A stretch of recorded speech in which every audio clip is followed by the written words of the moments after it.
Hello friends, welcome to high speed Guru channel. आज हम आपके लिए नया सेशन लेके आए हैं इडियम्स एंड फ्रेजेस का।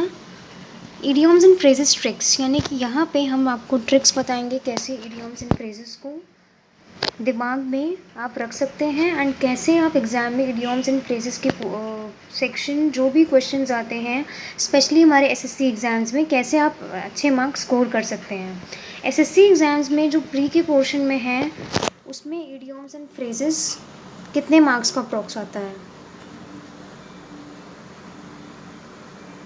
5 to 7 marks, okay. And 12 to 15 marks इसमें आता है मेंस में, ओके। सो उस अकॉर्डिंग आपको प्रिपरेशन करनी पड़ेगी। सो हम स्टार्ट करते हैं। पहला से वर्ड हमारा जो इडियम एंड फ्रेज है वो होगा looking for a needle in a haystack. Now इसको हम कैसे बोल सकते हैं? मतलब इससे सिमिलर एक फ्रेज आपने सुना होगा, idiom and phrase, that is pie in the sky, okay.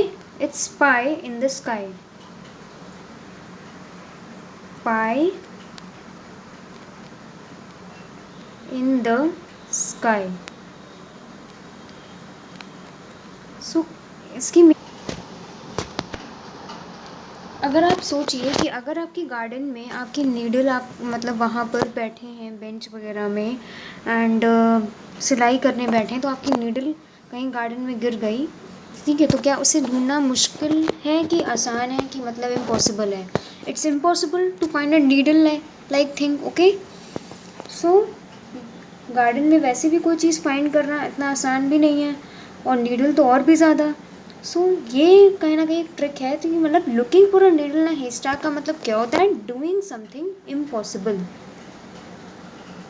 ये हमारे पास 4 ऑप्शंस थे, तो उससे हमें क्या समझ में आ रहा है कि looking for a needle in a haystack की मीनिंग कैसी हो सकती है? कि कोई ऐसी चीज़ करना जो कि इम्पॉसिबल हो, ओके।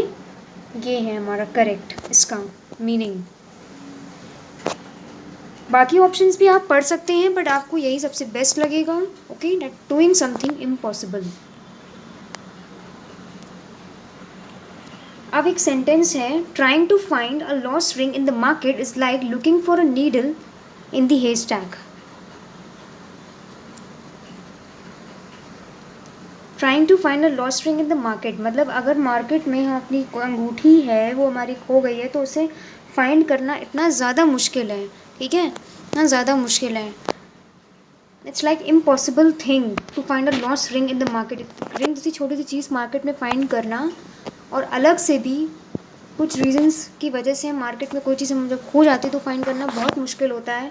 या तो वो चोरी हो जाती है, तो कहीं ऐसे ऐसे जगह पड़ मतलब गिर जाती है कि हम समझ ही नहीं सकते। मार्केट में घर तो कोई हमारा है नहीं, ठीक है। तो डूइंग समथिंग इम्पॉसिबल। अब हमारा सेकेंड इडियम एंड फ्रेज है टू पुट अप विद। मतलब like when you go in a new city then you have to adjust according to that new city, और when you go means in that new city in a new place, you take room for rent और you live in a hostel, तो वहाँ पे आपको बहुत adjust करना पड़ेगा। जैसे आप नॉर्मल घर में क्या कहते हैं, मतलब घर से बहुत अलग होता है ना एटमोसफेयर, तो उस हिसाब से आपको एडजस्ट करना पड़ता है। तो उस according to put up with मतलब हम किसी चीज़ से किसी चीज़ के थ्रू जा रहे हैं, कहीं ना कहीं हम एडजस्ट कर रहे हैं, ओके। तो इसकी क्या मीनिंग होगी? To put up with means to adjust. चारों ऑप्शंस में सबसे best option and correct option है टू एडजस्ट। आप एक बार चारों ऑप्शंस पढ़ लीजिएगा। नाउ सेंटेंस में अगर आप यूज़ करेंगे तो आपको और अच्छे से समझ में आएगा। I had to put up with a tiny room. हमें जो है एक टाइनी रूम मतलब एक, हम किसी दूसरी सिटी में, मान लो जैसे मैंने बताया कि दूसरी सिटी में आप गए और आपने रेंट पे वहाँ पे एक रूम लिया, तो रूम बहुत ज़्यादा छोटा था, ठीक है।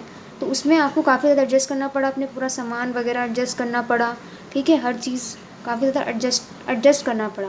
सो you have to put up with a tiny room. Third, spick and span.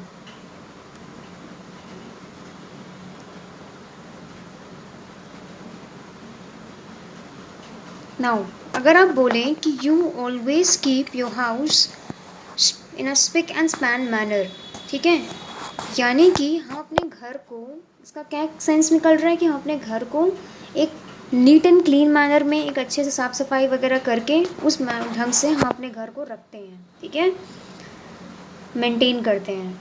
तो स्पिक एंड स्पैन की मीनिंग क्या आ रही है, कहीं ना कहीं NEET and clean, NEET and clean actually.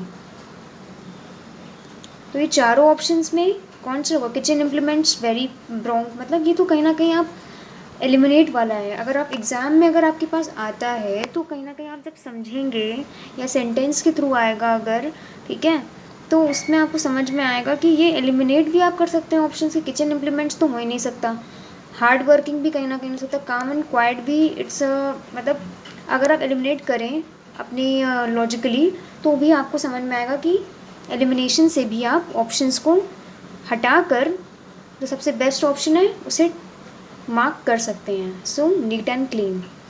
Tom always ensure that things were spick and span, मतलब Tom जो था हमेशा इंश्योर करता था कि जो चीज़ें हैं उसके रूम में या कहीं पर भी वो चीज़ें नीट एंड क्लीन रहें, ठीक है। स्पिक एंड स्पैन का मतलब क्या होता है, neat and clean. To rest on one's laurels, ये अगर आप पढ़ेंगे, एक बार पढ़ने में भी आपको समझ में आएगा या 2-3 बार पढ़ेंगे तो भी आपको समझ में आएगा कि ये जो सेंटेंस है, मतलब इडियम एंड फ्रेज़ है, ये बहुत ज़्यादा मतलब मीनिंग इसकी आपको कहीं ना कहीं समझ में आएगी, इसकी मीनिंग क्या हो सकती है। पहले आप ऑप्शन से आप एलिमिनेट करके यू शुड ट्राई, ओके। आप वीडियो को पॉज कर लीजिएगा एंड देन ऑप्शंस एलिमिनेट करके देखिएगा। 30 सेकेंड्स हम आपको दे रहे हैं।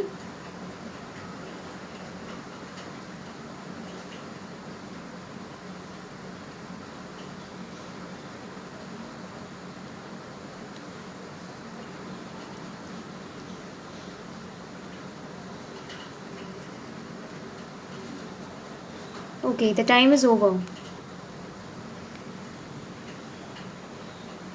So,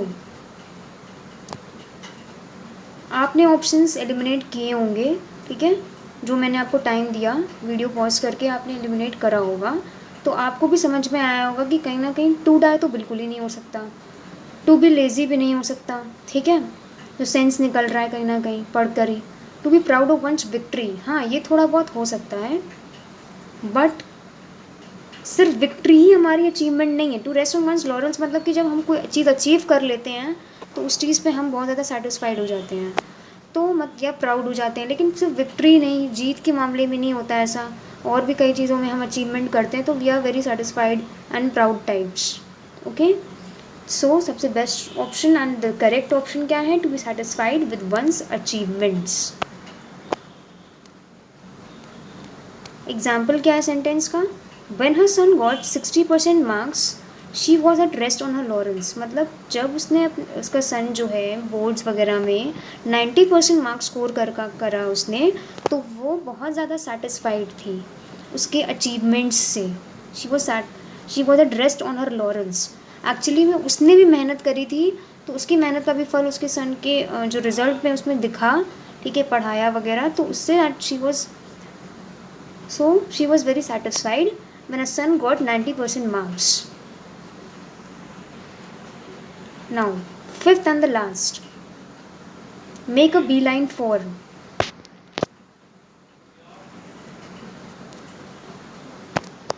इसमें भी एलिमिनेट करके देख सकते हैं पॉज करके वीडियो को, बट जो फोर्थ ऑप्शन है वो तो बहुत ही गलत है, ऐसे कोई सेंस या कोई मीनिंग ऐसी हो ही नहीं सकती है इसकी, ठीक है।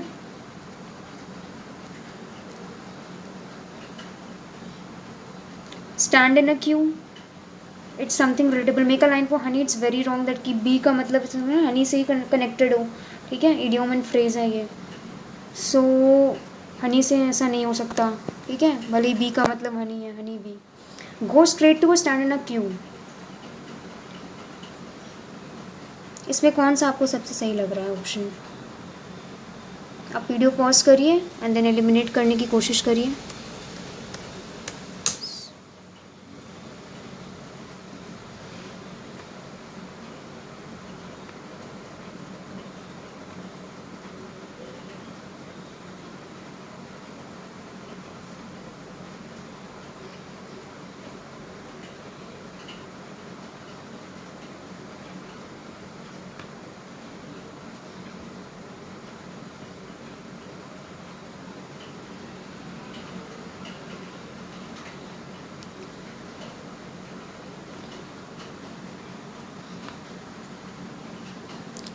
करा आपने कि नहीं?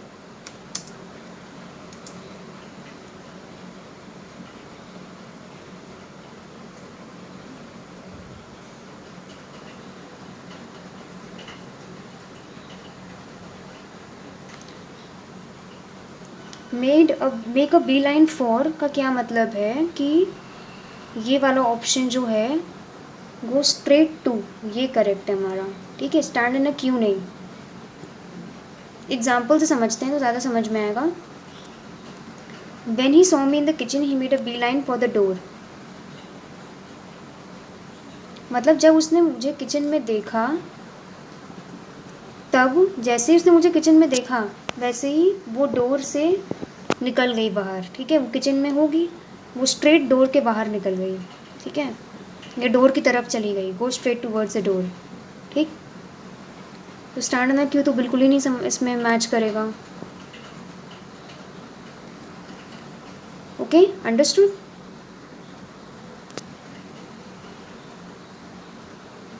सो होप सो आपको ये सेशन भी अच्छा लगा हो। इस वीडियो को लाइक एंड शेयर करना मत भूलिएगा। प्लीज़ चैनल को सब्सक्राइब भी कर लीजिए अगर अभी तक आपने नहीं किया है, ताकि आपको वीडियोस मिलें। Thank you.